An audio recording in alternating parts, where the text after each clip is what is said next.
Thanks for giving me the opportunity to speak here today.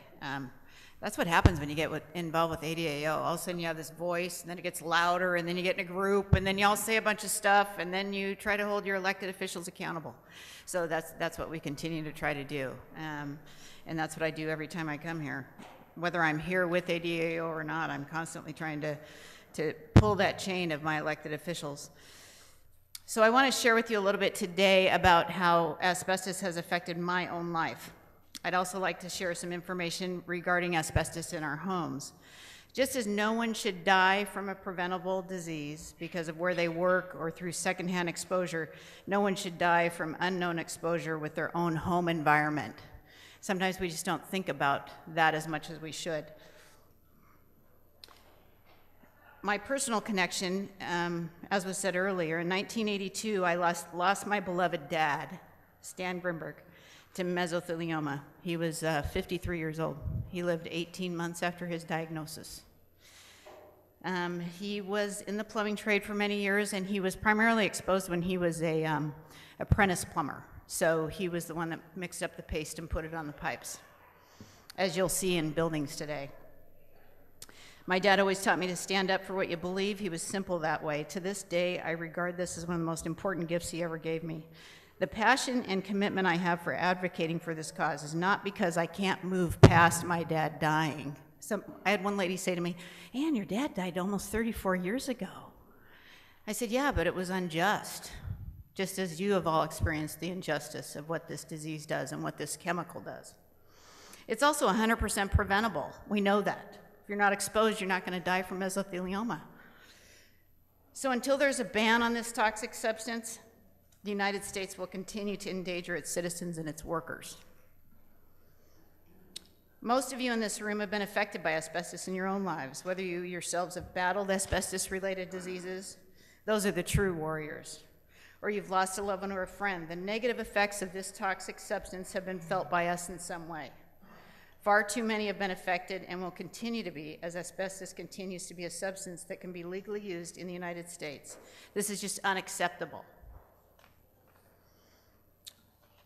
3 areas are keys to the movement of prevention. These are education, advocacy, and community. You'll hear a lot about that at ADAO, and that has evolved over time, and I'm so proud to have been part of that evolution. Most Americans believe that asbestos is banned in the United States. Most are also not aware of how high the risk of exposure is and that there's no safe level of exposure. Education regarding this very real threat is vital. Advocacy is another way that one can assist in the goal of prevention. Through raising our voices together, prevention is possible and is really the only way that we can save lives as a group and as a nation. Every story is important. The thing that's so powerful about ADAO is not only the education, but you can also find healing and hope here. We have survivors in this room today.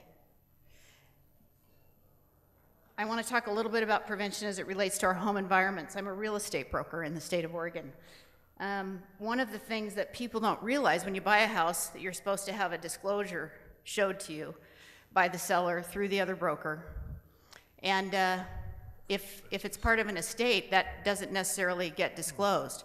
Those things aren't shared. And so you might not know what you're walking into when you walk into a house. So you always need to get an inspection. Always get an inspection. Oregon's laws regarding asbestos fall below all 49 states. We don't do a very good job. As a homeowner or as a potential buyer, you have to have an idea of where the asbestos is likely to be found within and around your house that you're potentially going to buy. It might be outside the house. It might be on the shingles. Currently, and I've just recently looked this up last night after our discussion.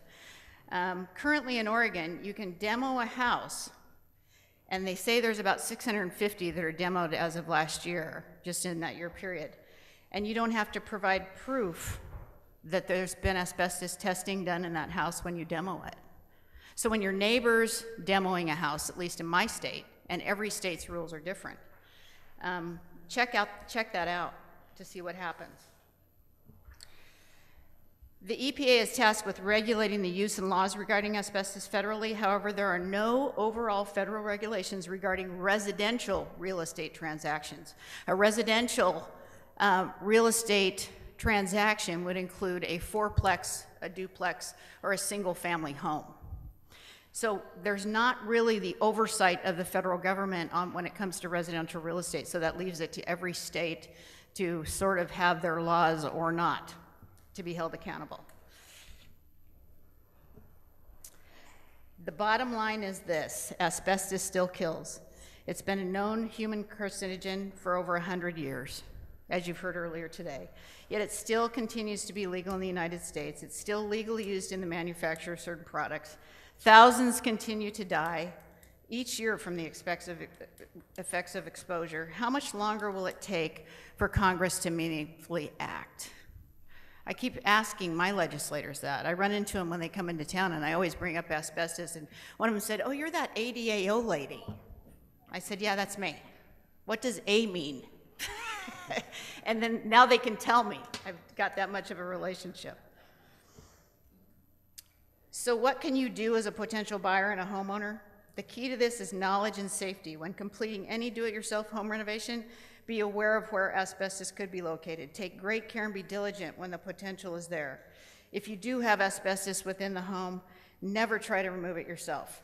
It's always important to be aware that asbestos must be disposed of properly and only in certain locations. Therefore, the only safe method of removal is by licensed professionals. Additionally, if you're a potential buyer of a residential property with concerns about the possible presence of asbestos in the home, understand that you need to have that professional inspection with an inspector that knows how to look for that and knows where to send material to be tested for that. So the takeaway today is hear asbestos, think prevention. We say that a lot at ADAO. Due to the prevalence of this deadly mineral and its continued use, I cannot stress enough how important it is to be cautious in any environment where the potential of exposure exists. As long as our government allows this shameful injustice and potential threat to continue, it is on us to be vigilant about reducing our own risk. Thank you.